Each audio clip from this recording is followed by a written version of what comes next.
Because what is human is not an established state. It is a possibility. It is not a fixed state.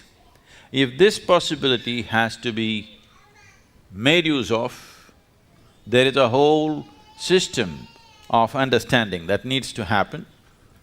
Understanding the mechanics of how this life functions and what we can do with it. This mechanics, this technology, this science, we are referring to as yoga. I don't know what types of stuff you're doing, but my experience in United States, particularly in California, a lot of people believe yoga started in California. Yes. I met somebody who seriously believed it was Madonna who started yoga.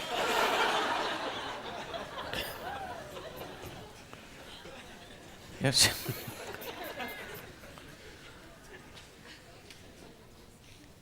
So this mechanics of life, this is as simple as this.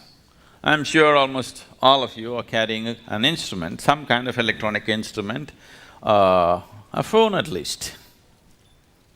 The more you know about this phone, the better you can use it. Is that so? Last year, the cell phone companies in India made a survey. India is the largest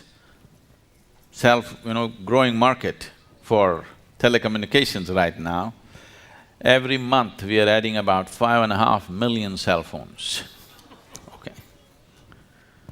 In a year, about 60 million cell phones are being added to the service, because everybody is having 3, 4, 5 these days. They made a survey. That's the second one, you haven't heard the first one. They made a survey and they found out that 97% of the people are using only 7% of the capabilities that are there in an ordinary phone. I'm not talking about the smartphone, I'm talking about the dumb phone. In the dumb phone, 97% of the people are using only 7% of its capabilities. So they were contemplating, if we remove 90% of the electronics, still most people will never know. And we can even give them a 500 rupee discount. They will be happy, we will be happy, Maybe they've already taken it off, we don't know. Only if you try to use all of them, all the functions, then you realize something is not working. So, in a little gadget, you're using only 7%. This is the gadget. Every damn gadget has come out of this. How much percentage do you think are you employing this gadget? Just make a guess. How much percentage? 2, 5? You're being very generous to yourself. It's well below 1%, because for your survival process, to conduct your life in the material world, you do not even need 1% of what this is. This is capable of perceiving the whole cosmos. If you prepare it properly, if you hold it, this is like an antenna. If you hold it in the right position, it can just grasp everything in the existence. It is just that we are doing all kinds of things with it, because right now, our whole perception of life is limited to the physical nature of the existence. Physical is like the peel of the fruit. It has no purpose of its own. In the sense,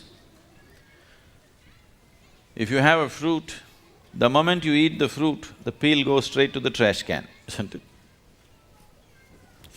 The peel is only a package. Only because the fruit is valuable, package is important. Right now as you sit here, this body is very important. You have to feed this, you have to clothe this, you have to decorate this, you have to pamper this in so many ways. Tomorrow morning, that's something inside which you never experienced. If that goes away, nobody wants to have any business with this. Yes? Only because the fruit is inside, this peel has become very valuable. Now, yoga means not just about twisting your body, not about standing on your head, not about holding your breath. All these things a circus artist can do better than most yogis. Really? Yes or no? You don't think so? A circus artist can do far better than most yogis in terms of twisting the body, doing this, doing that, holding different positions. That is not the purpose of yoga. Unfortunately, if you utter the word yoga, people think you have to be in some impossible posture. Yoga is not about postures. It is just a minuscule aspect of yoga. Yoga means, in your experience, everything has become one. The word yog means union.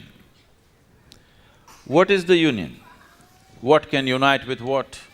As you sit here,